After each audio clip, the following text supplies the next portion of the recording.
ان کا تذکرہ ملتا ہے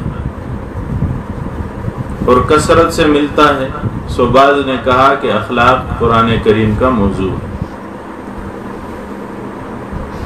بعض کا قول ہے کہ جہاد قرآن کریم کا موضوع ہے۔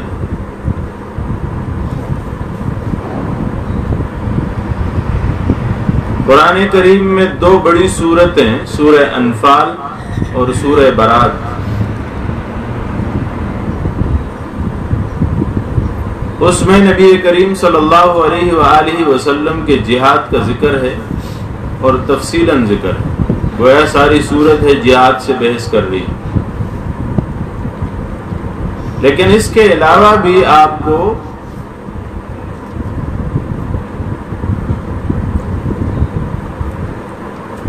بہترین مقامات پر جہاد کا تذکرہ ملتا ہے۔ ہم علوم القرآن میں ان سارے مضامین کو دیکھیں گے کہ کون سے مضمون کا تذکرہ قرآن کریم میں کتنی بار ہوا ہے، لیکن یہاں چونکہ صرف اشارہ کر کے آگے گزرنا مقصود ہے، تو جہاد کا تذکرہ بھی کثرت سے قرآن کریم میں موجود ہے، اور جہاد چونکہ اعلاء کلمت اللہ کے لیے ہوتا ہے، اور قرآن کریم کا مقصود بھی اعلاء کلمت اللہ ہے۔ نبی کریم صلی اللہ علیہ وآلہ وسلم کی آمد کا مقصود بھی اعلاء کلمت اللہ ہے،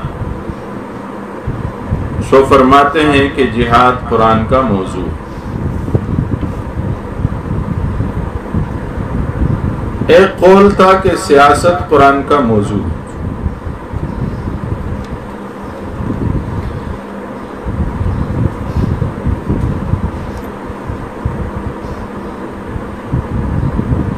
اسلامی اجتماعی زندگی کو اگر آپ بنظر غائب دیکھیں تو تین چیزیں آپ کو ملتی ہیں، ایک دعوت ہے، ایک سیاست ہے اور ایک جہاد۔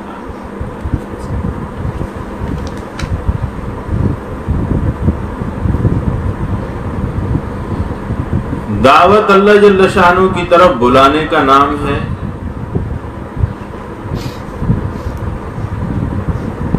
علماء فرماتے ہیں کہ دعوت سے جماعت بنتی ہے،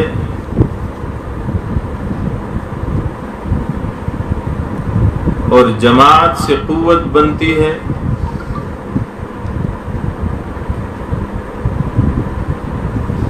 اور لوگوں کے اجتماع سے جو قوت بنتی ہے وہ ایک سیاسی قوت بن جاتی ہے، اور وہ سیاسی قوت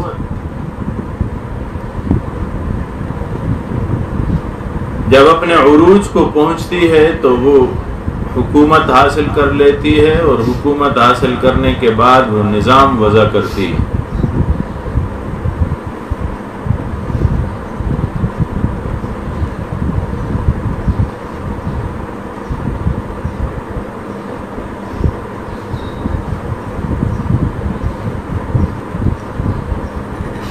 اور اسلامی نقطہ نگاہ سے یہ وہی نظام ہوگا جو اللہ جل شانہ نے قرآن کی شکل میں عطا کیا ہے۔ اور جب حکومت قائم ہو جاتی ہے تو پھر مخالفین کے ساتھ دو قسم کا جہاد ہو سکتا ہے جب حکومت چاہے۔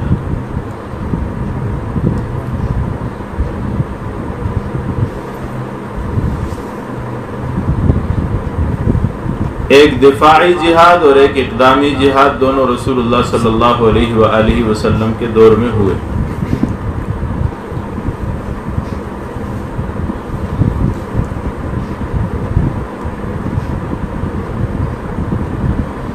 یعنی بالترتیب اگر دیکھا جائے تو دعوت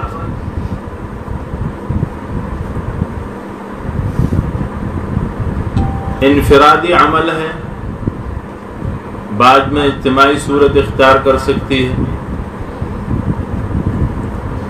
سیاست ایک اجتماعی عمل ہے، جو بعد میں حکومت کی صورت اختیار کر سکتی ہے، اور جہاد ایک حکومتی عمل ہے۔ کسی بھی انڈیویجول کو، انفرادی آدمی کو خود سے جہاد کا فیصلہ کرنا شریعت کے قوانین کی نظر میں صحیح نہیں ہے۔ میں عرض کر رہا تھا کہ سیاست ایک ایسا امر ہے جس کا تعلق دعوت سے بھی ہے اور حکومت و جہاد سے بھی۔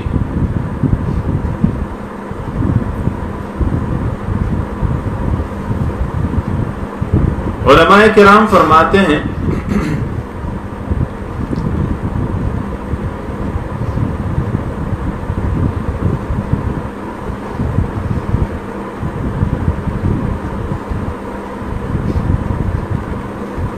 کہ جہاد کرتے ہوئے بھی ان دونوں چیزوں کو رد نہیں کیا جا سکتا، یعنی دعوت و سیاست،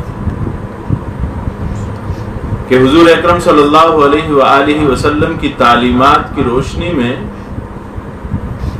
جب صحابہ کرام رضوان اللہ علیہم اجمعین کسی علاقے پہ غلبہ پاتے، حملہ کرتے، تو پہلے انہیں دعوت دیتے کہ آپ اسلام قبول کر لیں۔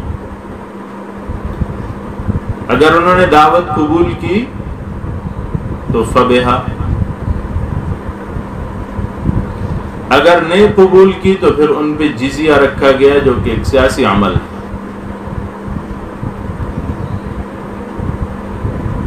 کہ آپ اسلامی حکومت کو ٹیکس دو، اگر اس کا بھی انکار کیا تو پھر جہاد کا اعلان ہوا۔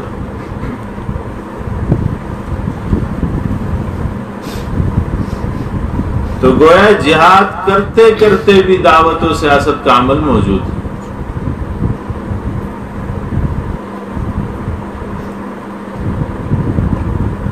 تو قرآن عظیم الشان دعوت سے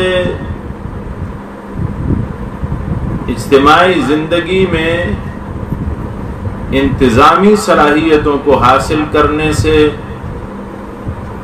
حکومت سے اور جہاد سے سب سے بحث کرتا ہے، چنانچہ سیاست کے ضمن میں شمار کیے جاتے ہیں، اور یہ قرآن کریم کا موضوع ٹھہرا۔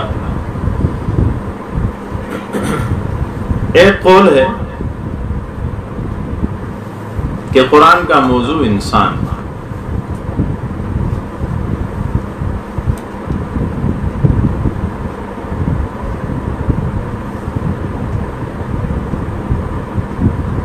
اب سوال اٹھتا ہے کہ انسان کی قد و قامت جو ہے، سر کے بال سے لے کر پاؤں کے ناخن تک، یہ تو علم طب کا موضوع ہے۔ ڈاکٹر اس پہ بحث کرتے ہیں، اور آج کا دور اسپیشلائزیشن کا دور ہے، تو ہر چیز کے اسپیشلسٹ ہیں۔ برین اسپیشلسٹ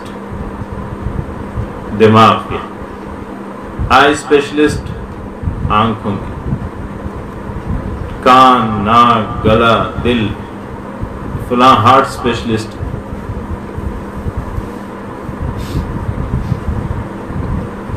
گردوں کے امراض کے مستقل معالج ہیں، جگر کے امراض کے مستقل معالج ہیں، پھیپھڑوں کے امراض کے مستقل معالج ہیں، معدے کے لیے مستقل معالج موجود ہیں، ہڈیوں کے لیے، خون کے لیے۔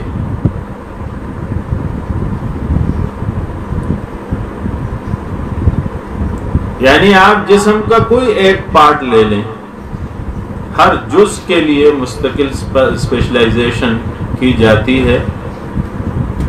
تو یہ تو علم طب کا موضوع ہے۔ علماء فرماتے ہیں کہ علم طب کا موضوع جو ہے،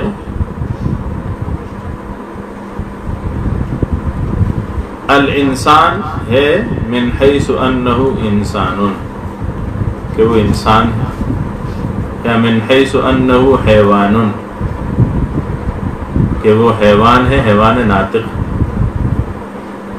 یا من حیث انہ مریض، اس حیثیت سے کہ وہ بیمار ہے۔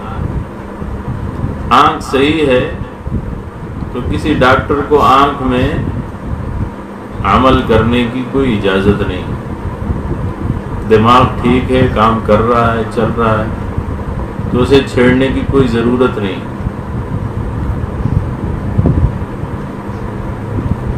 اور قرآن کریم کا موضوع ہے الانسان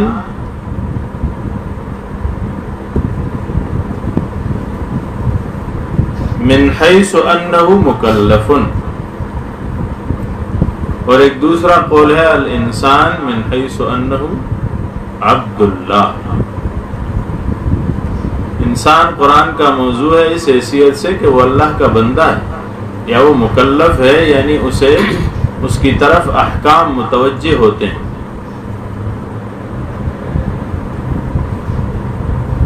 مدارس میں چونکہ درسی زبان استعمال ہوتی ہے تو آپ یہ تعریف یوں کر سکتے ہیں،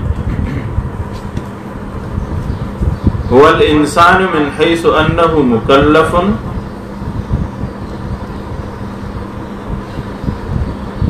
یبحث فیہ عما یحل للانسان وما یحرم علیہ۔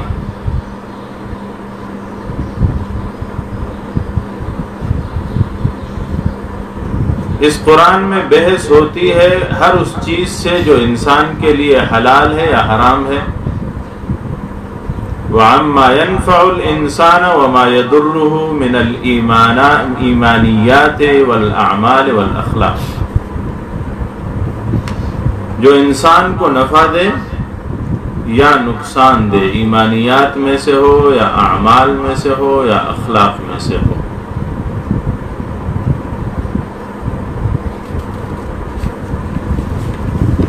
ایک اور مبحث ہے ہمارے سامنے کہ قرآن کریم کی غرض و غایت کیا ہے۔